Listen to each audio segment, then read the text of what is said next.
혹시 사업을 하면서 이제 주의해야 할 점이나 지켜야 할 점? 네. 아니면 챙겨야 할 점 같은 게 있다면 어떤 게 있을까요? 세금적으로. 세금적으로 이제 제일 먼저 저는 항상 처음에 설명드리는 게 있는데요. 사업을 하시면서 가장 중요한 거는 자료 보관 의무라고 말씀을 드려요. 네. 이거 진짜 중요해요. 네, 정말 중요해요. 이게 왜 중요하냐면은 이제 사실 평상시에 뭐 세금 다 신고하는데 그때그때 잘 신고하면 됐지 뭐가 문제냐라고 하는데 흔히 말하는 숙제 검사를 세무서에서 언제 하냐면 세금 신고할 때마다 하는 게 아니에요. 그러니까 제가 정말 많이 들은 질문 중에 하나가 저희가 소명자료를 작성을 하면 이거 그때그때 제출하는 겁니까 세무사님? 뭐 그때그때 세무서에서 연락이 오나요? 저 조금 틀리게 작성한 것 같은데 어떡하죠? 이런 질문 많이 주시는데요. 그때마다 제가 드리는 답변은 일단 숙제 검사를 할지 안 할지 모르는 상황이고 그래서 뭐 조금 틀린 거 가지고 이제 뭐 큰 걱정은 하지 마세요 라고 말씀을 드리면서도 그렇지만 평상시에 숙제는 제때제때 해놓으세요 말씀을 드려요. 이게 왜 그러냐면 일단 세무서에서 이제 규모가 너무 영세한 사업자의 경우에는 소명하라고 안내를 하거나 세무조사를 하지는 않아요. 그런데 뭐 매출액이 좀 커진다, 좀 사업 규모가 커진다고 하면은 어느 시점에 갑자기 세무조사나 소명 협력을 해달라고 이렇게 안내가 오거든요. 네. 소명 요청을 하게 되면은 그때 그 소명할 수 있는 기간이 길지가 않아요. 네. 갑자기 며칠 안에 그동안 너가 신고를 잘했는지 거기에 대한 증명을 너가 해봐 이런 거거든요. 혼나는 자리는 아니야. 그렇죠. 네, 혼나는 건 아니고 드라마처럼 뭐 박스 가져가고 그런 거 아니야. 전혀 그런 건 아니고요. 이게 안내.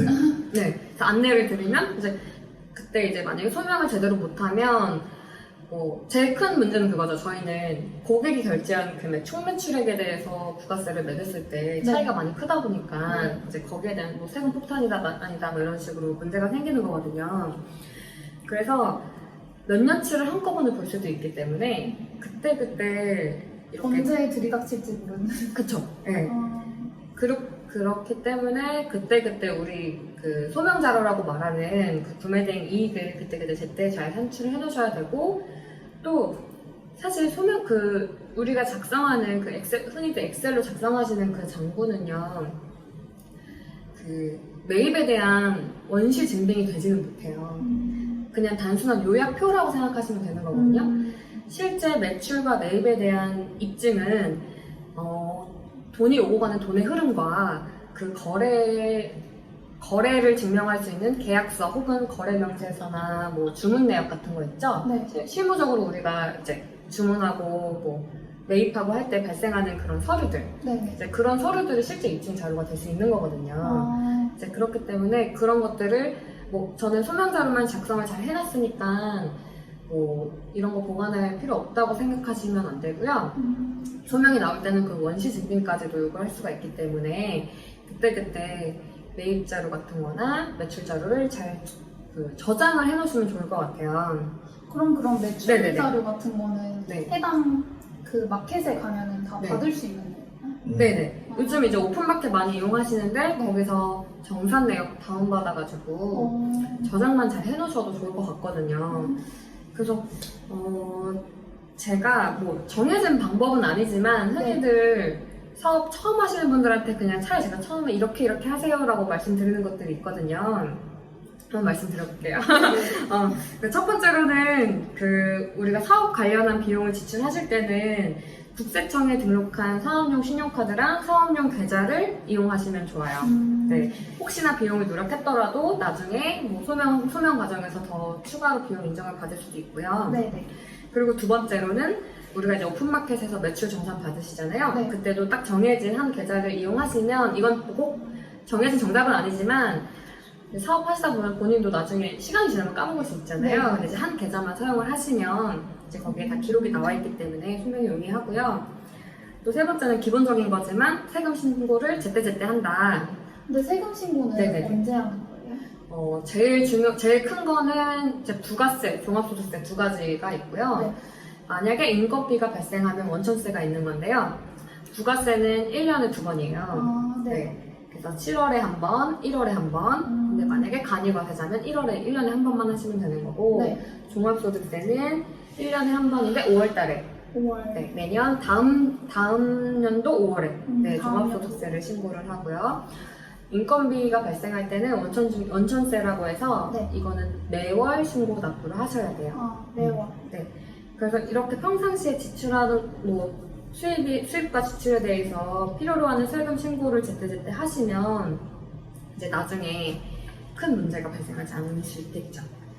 그리고 네 번째로 이제 저희 업종 구매대행 업종에서는 특히나 평상시에 그 소명자료 작성을 해 놓으시면 이제 나중에 갑자기 당황하는 경우가 없으실 거고요. 그리고 사실 요즘 저희 고객분들 보면은 매입할 때 그 매입 대금을 결제하는 방식이 굉장히 다양하시더라고요. 그래서 뭐 꼭 정해진 방법은 아니기 때문에 편하신 방법으로 결제하시면 되는데 저는 기왕이면 신용카드를 쓰시면은 나중에 그 매입자로 소명하는 게 좀 용이하더라고요. 그렇기 때문에 신용카드로 매입하시면 나중에 소명이 좀 용이할 거라는 거. 그리고 요즘 이제 배송대행지 많이 이용하시는 것 같아요. 네. 근데 배송대행지에 그때그때 수수료를 입금하는 게 아니라 뭐 예치금 형식으로 한꺼번에 뭐 넣었다가 건별로 차감을 하는 형태로 이렇게 많이 운영하시는 것 같더라고요.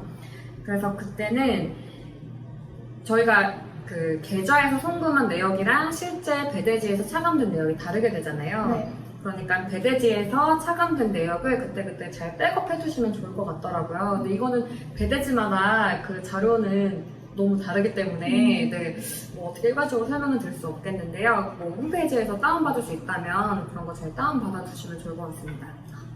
꿀팁 감사합니다. 그러면 매대지에서는 네. 세금 계산서를 굳이 안 받아도 되나요? 이거는 맨 마지막 질문이 있었죠. 근데 그냥 어차피 우리 입장에서 꼭 받아야 하느냐, 그럼에도 불구하고 받아야 하느냐라고 하면은 솔직히 말씀드리면은 사업과 관련해서 비용을 지출했으면 세법은 실질과세 원칙이기 때문에 본인이 비용 지출한 거 입증만 할 수 있으면 비용으로 인정은 받을 수가 있어요. 근데 다만 부가가치세 측면에서는 일반 과세자는 매입세 공제를 받지를 못하고요. 간이과세자인 경우에도 그 수취세 공제라고 해서 비슷하게 매입세 공제랑 비슷하게 공제해주는 부분이 있는데 그 공제를 받지를 못해요. 그리고 이제 소득세에서는 아까 말씀드린 것처럼 실제 본인이 비용으로 지출을 했으면 비용 처리는 가능하지만 이제 적격 증빙, 세법에서 요구하는 적격 증빙을 수취하지 않았기 때문에 그 2%의 가산세를 부과할 수는 있어요. 네, 리스크는 있고요. 그래서 간이과세자 입장에서는 10%를 더 부담하고 하는 것보다 차라리 가산세 2% 나중에 낼래요 생각할 수도 있거든요. 네. 그건 이제 사업주 본인이 선택하시는 거죠. 어. 그러니까 중요한 거는 본인이 그 계좌 이체라던가 그 배대지랑 쓴 계약서, 거래 내역 같은 증빙으로 입증만 할 수 있다면 그 세법에서는 실질과세 원칙이기 때문에 비용으로 인정을 해줍니다. 하루에 네. 주문이 10개씩 막 이렇게 들어오는데 네. 이걸 한 번에 이렇게 일괄 결제를 해도 될까요, 세무사님? 아, 네. 뭐 세법에서는 사실 결제 방식에 제한을 두고 있지는 않아요.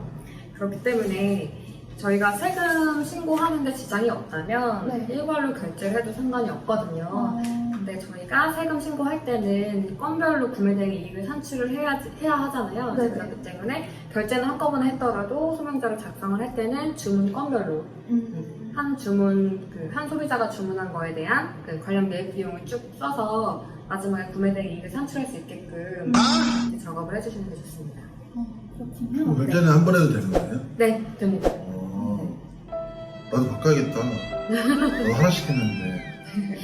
나한테 배운 사람들 한 번 해도 된대요. 아, 근데 하나씩 했을 텐데. 한 번 해도 되는데 저는 한꺼번에 그러니까 각각 하시는 게 좋아요. 그러니까 상관은 없는데 왜냐면 각각 하시면 본인이 나중에 편하죠. 편해요. 그 소명자료를 쓰실 때 어차피 제가 보니까 다 밀려서 하시잖아요, 숙제를. 밀려서 하실 때 건별로 딱 대응이 되니까 그게 입력이 쉬운데 이제 한꺼번에 하면 어떤 거 주문권에 대해 결제했는지 알 수가 없잖아요. 그쵸. 그래서 이거는 오히려 한 개씩 하는 건 오히려 꿀팁일 것 같아요. 맞아요. 10개를 한꺼번에 그래서- 하는 것도 상관은 없으나 한 개씩 결제하는 게 이 업종의 꿀팁. 이거 진짜 중요한 질문이에요. 네네네네. 나한테. 네. 저희가 이제 네. 그런 기장을 맡겨야 하는 이유 네네. 그리고 이 기장을 맡겨야 하는 시기 시기. 네네네. 기장비의 평균 비용이 궁금하고요. 네. 이 외에도 네. 기장을 안 맡겨도 이제 세무사 사무실에서 구매대행 셀러에게 해줄 수 있는 것들이 어떤 게 있을까요? 이거를 먼저 네. 제가 물어보고 싶은 게 네네. 이거에 대한 사건이 엄청 많았어요. 왜 그러냐면 구매대행 셀러는 네. 여러분들도 알다시피 아이템이 엄청 중요해요. 자기들의 아이템들이 엄청 폐쇄적인 분들도 계시고 보수적인 분들도 계시고 그냥 네. 저처럼 뭐 내 스토어 다 봐라 이런 하시는 분들도 많아요. 근데 어떤 세무사님은 네. 자기가 기장 맡은 셀러들의 아이템을 다 뺏었어. 그런 분들이 엄청 많아. 세무사 본인이 본인이. 구매대행을 하나요? 그러니까 원래 안 했는데 관심이 생긴 거지. 그래갖고 엄청 사건이 많았단 말이에요. 그래서 이제 그 세무사한테 기장을 맡게 된 걸 꺼려하시는 분들도 많아요. 오, 그렇구나. 네. 그리고 왜 기장을 맡게 되는지 모르고. 근데 저 같은 경우는 네.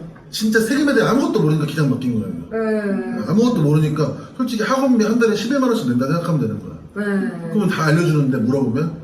그리고 단톡방 아무리 잘 돼 있고 유튜브에 아무리 잘 돼 있어도 핵심적인 건 안 알려준단 말이에요. 그래서 기장 맡긴 거고. 이제 그러니까 이 기장 맡겨야 하는 이유 그런 거에 대해서는 이제 회계사님도 설명을 해주실 거예요. 그러니까 뭐 모든 업종 통틀어서 꼭 구매대행 아니더라도 저희가 이제 사업하시면은 세무기장에 맡기잖아요. 근데 그 이유는 딱 두 가지일 것 같아요. 편리함과 전문성일 것 같아요. 어쨌든 사업을 하시면은 그 사업에 대한 장부 기장 의무가 있는 거거든요. 그런데 이제 보통 사업하시는 분들은 이제 뭐 여러 가지 신경 써야 될 것들이 많잖아요. 뭐 아이템 선정이라던가 여러 가지 뭐 고객 컴플레인 뭐 이런 거 신경 써야 될 것들이 많기 때문에 장부 기장을 이제 맡기시면 편리하겠죠. 근데 이제 만약에 본인이 사업주로 있으면서 흔히 뭐 격리를 채용한다 하면 사실 인건비만 생각하면은 기본 월 200 정도 생각하셔야 되는 건데 이제 저희 사무실에 맡기게 되면 훨씬 적은 비용으로 장부를 작성할 수 있기 때문에 그런 편리함이 있을 것 같습니다. 그리고 또 저희는 세금 신고만 전문으로 하기 때문에 제가 이제 사장님들하고 상담을 할 때 항상 드리는 말씀이 있는데요. 저는 사업은 사장님보다 모릅니다 라고 먼저 말씀을 드려요. 그렇기 때문에 그 사업에 대한 이해를 저한테 시켜주십시오 라고 말씀을 드리거든요. 구매대행업에 대해서 저도 이제 간접적으로 많은 지식을 얻기는 했는데 그럼에도 불구하고 개인별로 다 상황이 다르시더라고요. 뭐 이 업종뿐만 아니라 모든 업종이 마찬가지거든요. 그래서 일단은 사업에 대한 고민은 사장님이 하시는 게 맞아요. 뭐 매출이라던가 기타 이런 것들 운영하시는 거는. 근데 그 상황을 저희한테 설명을 해주시면 저희는 세금에 대해서는 제가 더 잘 압니다 라고 말씀드리고 해서 이럴 경우 어떤 식으로 처리하시는 게 좋을 것 같습니다 라는 코치를 해드릴 수가 있거든요. 소통하는 파트너. 그렇죠.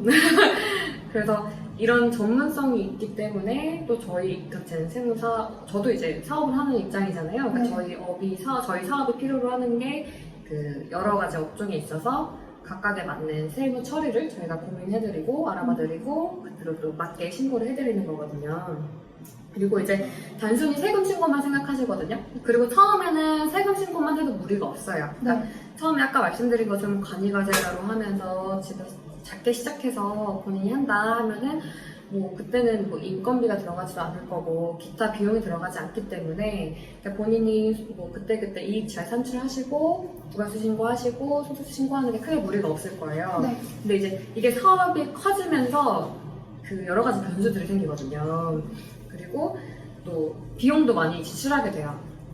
그래서 그때부터는 이제 기장을 맡기시면 오히려 효과적일 거다라고 저도 안내를 드리고요. 다들 그러면 이렇게 말씀을 드려도 언제 맡겨야 될지를 고민을 하시더라고요. 그래서 제가 이제 사장님들 입장에서 언제 맡기는 게 좋을까 고민을 해보니까 아무래도 처음에 이익이 너무 적으면 스스로도 부담이 될 수 있거든요. 그래서 제 생각에는 일정 규모 사업이 커서 인건비가 발생했다. 네. 사실 그 인건비 세무 처리가 굉장히 까다롭거든요. 그래서 인건비가 발생을 하거나 이제 처음에 부업으로 처음 많이 시작하시더라고요. 부업을 하시다가 본업이 되어서 내가 이 물품 매입 비용 말고도 다른 비용이 들어갈 때가 생겨요. 임차료라던가 사무실 임차료라던가 뭐 차량 구입해서 사업용으로 사용하신다거나 기타 비용들이 많이 발생할 시점부터는 기장을 맡기시는 게 절세에 훨씬 유리하실 거라고 저는 그렇게 말씀을 드립니다. 네. 감사합니다. 네. 그러면 이제 제일 중요한 거 해외 구매 대행 업종 코드 바뀌었는데 네. 전에는 서비스업, 지금은 도소매업. 네. 어떤 변화가 생겼을까요? 여기에 대해서 처음으로 말씀드리고 싶은 거는 아직 업종 코드만 바뀌었지 어떤 식의 세부 지침이 나온 건 없어요. 일단 우리가 업종 코드에 따른 그 세금 신고가 달라지는 건 어떤 것들이 있냐면은 부가세 신고를 할 때는 그 간이과세자의 경우에 그 업종별로 10%부터 일반 과세자 대비해서 10%부터 30% 사이의 수준을 낸다고 했잖아요. 네. 거기서 10%냐, 20%냐, 30%냐를 정하는 게 업종별로 다르거든요. 그래서 지금 그냥 현행 세법에서는 서비스업은 30%를 납부하게 되어 있고 그 도소매업은 10%를 납부하게 되어 있거든요. 네. 그럼 이게 어떤 수준이냐면 매출액의 3% 혹은 매출액의 1%를 의미를 하는 거예요. 네. 근데 이제 지금 업종 코드만 바뀌었지 이거를 그 고객 결제하는 총 매출액의 1%를 내야 하는 건지 순이익의 1%를 내야 하는 건지는 사실 저도 지금 모르겠거든요. 거기에 대한 지침이 나와 있지 않기 때문에. 네. 근데 아직까지 지금 여태까지 세금 신고하셨고 세무사님들 사이에서도 구매대행은 그 수수료를 가지고 매출을 잡는다고 하고 있으니까 네. 일단은 만약에 신고를 해야 된다면 그 순이익의 1%를 그러니까 순이익의 순이익의 1%를 네, 매출의 1%를 부가세 매출 세액으로 신고를 하게 될 것 같습니다. 네, 그리고 또 하나는 종합소득세일 텐데요. 이때도 종합소득세를 계산할 때 원래는 이제 우리가 장부를 작성을 해서 그 실제 사용한 경비를 차감한 소득에 대해서 세율을 곱해서 세금 신고하는 건데요. 장부를 작성하지 않고 혹은 그 정해진 경비율이라는 게 있어요. 업종별로 국세청에서 매년 고시하는 경비율이 있는데 이것도 업종 코드별로 다르기 때문에 그게 달라질 수는 있는데 아직 그 내년에 그러니까 기준 경비율 혹은 단순 경비율이라고 하는 업종별 경비율이 고시가 되지 않았기 때문에 결과적으로 어떤 게 유리할 건지는 시간이 지나봐야 알 수 있어요. 근데 그냥 일단 코드가 생성이 됐다는 건 어떤 식으로 이해하시면 되냐면요. 기존에는 없던 새로운 유형의 그런 사업이 발생을 했고 거기에 대해서 국세청이 충분히 인지를 했다라고 이해하시면 돼요. 그 전에는 이제 구매대행업이 이제 과거부터 쭉 있었지만 세무서에서 이걸 어떻게 분류를 해야 되지라는 기준이 없었던 거예요. 네. 그렇기 때문에 어떤 코드가 없었던 건데 그래서 저희가 보통 그 749공부라고 해서 기타 서비스업으로 넣었거든요. 근데 이게 명확하게 해외 구매대행업이라는 업종 코드가 생겼기 때문에 이제 앞으로는 여기에 따른 세무 지침이 나올 거거든요. 네. 근데 아직 나오지 않았기 때문에 제가 말씀드릴 수는 없지만 이제 기본적으로 지금 하시는 분들은 업종 코드 정정을 하셔가지고 일단 해외 구매대행업으로 넣으시고 이제 앞으로 그 세무서에서 나오는 지침에 국세청에서 나온 지침에 따라서 올바르게 신고하시는 게 좋을 것 같습니다. 어쨌든 질문들은 다 했고 제 생각엔 그래. 제 생각에는 이게 소명이 나오든 뭐 세무조사 나오든 저희가 잘못해서 그런 게 아니고 뭐 예를 들어서 못해서 그러는 분들도 있겠지만 대부분은 잘못해서 그런 건 아니니까 다 나오는 거거든요. 모든 사업자가 어쨌든 나와요. 무조건. 그래서 자료만 잘 준비해 놓으면 혼나러 가는 것이 아니라 아까 말한 것처럼 이렇게 뭐 드라마에서 본 것처럼 박스 이렇게 갖고 나오는 게 아니라 이렇게 그런 것이 아니니까 그냥 겁먹지 말고 잘 준비만 하시면 될 것 같고 그리고 이제 여기서 앞광고를 하자면 이게 광고를 하자면 여기는 이제 미더텍스 회계법인 이때 이렇게 뜰 텐데 저희 카페에도 많이 올라야 되거든요. 그러니까 실력 있는 회계사님 있고 기장하실 분들은 기장하시고 가격이 얼마였죠? 처음에는? 처음 시작하시는 분들은 개인 사업자는 부가세 포함해서 11만 원씩 월 기장을 갖고 있거든요. 되게 잘해줘요, 되게 잘해줘요. 우리는 하나, 둘, 셋, 6개밖에 났어. 6개인가? 하여튼 저랑 뭐 이정님도 맡겨놓고 저 하는 구매된 셀럽들은 다 여기 맡겨놨어. 그러니까 그리고 뭐 자기 아이템 뺏고 뭐 아무리 뭐 셀럽들 서로가 이렇게 막 나타나도 아이템 서로 잘 보호되어 있고 그러니까 괜찮으신 분들은 연락해서 상담 한번 받아보시고 굳이 상담 안 받아도 될 것 같아. 나는 여기 처음 온 날 성수랑 박진규랑 와가지고 그냥 오자마자 한 10분 듣고 그래 계약해요 이렇게 할게요.